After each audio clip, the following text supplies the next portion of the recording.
Hey everybody, how y'all doing? Are you A-okay? In your neck of the woods? What up? What up? Manners and respect, man. And your girl, Debbie from Donga Yard. Welcome you all to the Jamaican kitchen. Welcome once more. It is the Jamaican cooking journey. If you're new right on over here, special welcome to you. Those who are there with me from the beginning of the journey, manners and respect. Now today's video is just like a simple breakfast idea. And the dish is Calaloo and corned beef. Yes, I have the Calaloo, the cabbage and corned beef up. And a lot of people don't know that corned beef and Calaloo is a real enjoyable dish. So today I'm going to be sharing with you how I would prepare it Jamaican style. Now for this dish you're going to be needing some nice fresh shredded Calaloo, all stripped, cleaned and shredded. Okay? And you might be asking, Miss Debbie, why didn't you show us? There is a video there on the channel and we're going to leave the link in the description. You go watch it. It is a real little kind of, I don't know what to say right now, exercise. People shy away from it. So we have the shredded ones in the bags here in Jamaica. You get it at the market, you get it at the supermarket. But show me an old school and old timer, I prefer to do it myself. I prefer to do the shredding and the cleaning of it myself. But you can get it if I don't know where you are, but if you come to Jamaica and you want to try it, or you can get it all shredded. They're doing that for you now. So for this dish, I'm going to be needing some green scallions. Okay, I've got my oil right here preheated. And I'm going to be putting all my green scallion in there because this is for flavoring. Mind you, I will not be using any powdered seasoning in this dish. I want the taste of my natural Calaloo with my herbs. Okay? So, some finely minced garlic in. You're not going to chop the garlic too chunky. You don't want to taste the garlic. You don't want to taste the pieces of garlic. You just want to taste the flavor. So this is what we are sauteing first and foremost. So we're going to saute this. It's going to take a little time on medium. We don't want it to get burned. You see how finely I have chopped my garlic? You can hardly see. It's just the flavor that we're looking for. Going to saute this and return, show you what we're going to do next. Soon come back. So we have sauteed our scallions and our garlic and we are putting in our fresh thyme. Right now we are going to be putting in some chopped onions, and you can chop your onions like this. It doesn't have to be too fine. We have got here some like almost yellow sweet pepper, so I'm putting in this one, our orange, because I couldn't use the green because the Calaloo is already green. And we're also going to be putting in some tomatoes. Okay? Now that that is in, and we have gotten all the flavors, I'm a little horseish family. Look at what we have going on. Camera girl, shoot them up in the pot here. What you want to do, you want to cover this a bit and have all of these, let us like sort of steaming down. Probably a minute or two, and when we return, we're going to be adding in our Calaloo and we'll proceed from there. Okay, now family, look at me here now. You have all of this and it has been properly gelled together. See what I'm talking about? So with this gelling, you've got some juices in there. So we are going to turn down our stove almost to low. This Calaloo here has been prepared and it has been properly dripped. So I'm going to have no juice in there. So this is the juice, right? You don't use water. Sometimes when you do the Calaloo and you have it dripping with too much water, that's not good either. So my hands are clean. I'm going to be putting in my shredded Calaloo. Clean and properly shredded Calaloo. Family, this thing Calaloo is something that you must know who you are eating from, how it is being prepared. You know? Because sometimes some of the people I'll worm them, I cut it up with an olive, something like that. So at this point, you put in your Calaloo. We have got here some peppers. This is not scotch bonnet. This brown pepper. I think they call it ghost pepper, but it's seriously hot. So you could put in your scotch bonnet now. So you put it at the right there at the top. So no salt because we're going to be using the corned beef in there, and I don't have the low sodium. If you had the low sodium, I could have put a little salt, but I did not get it. So I'm not going to put in any salt at this point because you know, say the corned beef is salty. So let us turn our stove down, no water, and we're going to leave it. We're going to leave it for about 5 to 7 minutes. Won't tell you what will happen. If you're a person that is familiar, Jamaican and other people that is familiar how you prepare this, you will know. For those of you who don't know, when we return, you will see what is going to happen.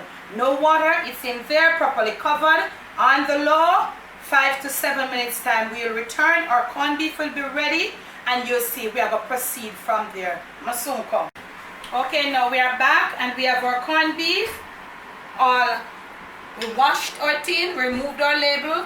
We have washed our tin, and we have our corned beef all prep here. This is the spoon that I'll be using so I can move from the corned beef to the calaloo because they are going to be incorporated. Look at me here. Look at me here. Camera girl, show them up. Look at me here. Now the calaloo, as you know, it has been diminished. It's steamed up. The first thing when you open your pot, you want to get your spoon under, and you want to get up all those nice herbs. And if you notice, there is little or no liquid left in there. Okay, that is how you want your calaloo and all of that. Let us get all of this thing in here now. Look at me here. Look at me here. And this calaloo is very young. I suggest and I would encourage you to use calaloo that is young. And that is why when you prepare your calaloo on your own, you know when the colors, because when the color them too old and them take forever for steam, them just get black.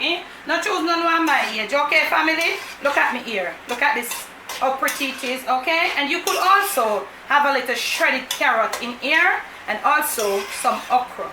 Look at me here. We want to remove these thyme leaves now because they have already done their job. So now you want to get, the calaloo is not fully steamed, but you want to get your corned beef in at this time. That it go right in there, get all incorporated with it, and all of that. You want to sprinkle a little refined black pepper, not the coarse one here, and you're going to start incorporate again. Look at me here now. Look at me. So if your family is bigger, you have a large family, and you might want to use 2 times the amount of calaloo and the corned beef, because when you are incorporating, you want to see your corned beef being distributed, you know, right through your calaloo. Still no salt. Look at me here. It's a beauty. Now, if you want to, that is if you want to, you can put in some butter. So I want to, so I'm going to be putting in about a tablespoon of butter. If this is a teaspoon, but you notice I've picked it up real, you know, flushy. So that's a tablespoon of butter. Still no salt. So let's scrape around, still on the low, and you're going to leave it. Look at the beauty of it. Corned beef and calaloo. You're going to leave it right there on the low, let it build its own juices, and then the calaloo will be perfectly cooked, and the corned beef, that, you know, that's the flavor from the corned beef will just go right through, and we're going to come back, come finish, and you'll see what is going to happen. We'll soon come.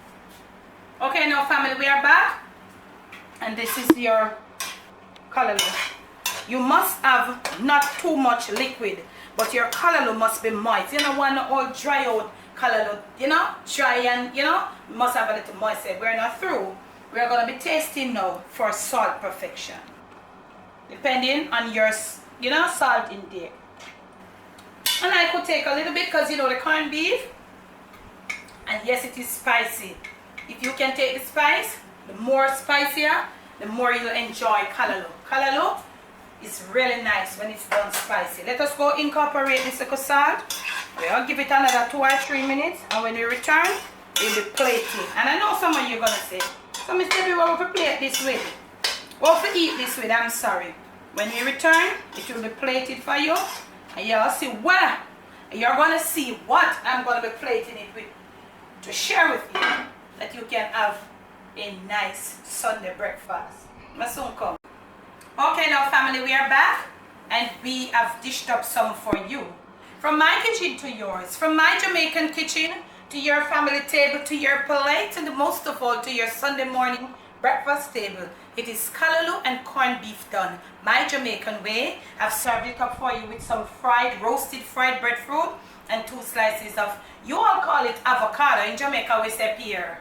Pear we say down here. But you know what happened, family? I'm not the best person for choosing avocados. I have no luck with them.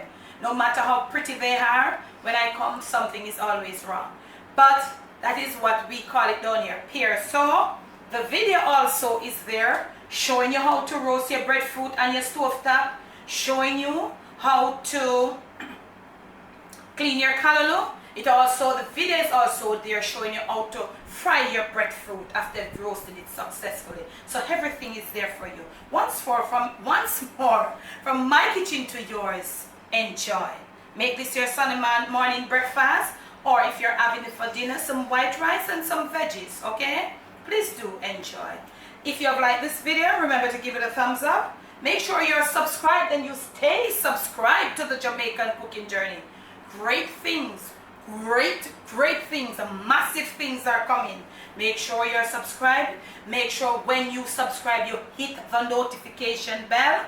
That is how you will be informed when another video is uploaded. Then you can leave your comments below for me in a principled way, so I can send you a principled reply. Okay? And those of you who'd like to make a donation to the Jamaican cooking journey, our email is there, our Cash App info is there, and also our PayPal link. Okay? Thank you so much for your love. Thank you so much for your support. Great things are coming. Debbie from Dongayard, bless, no stress.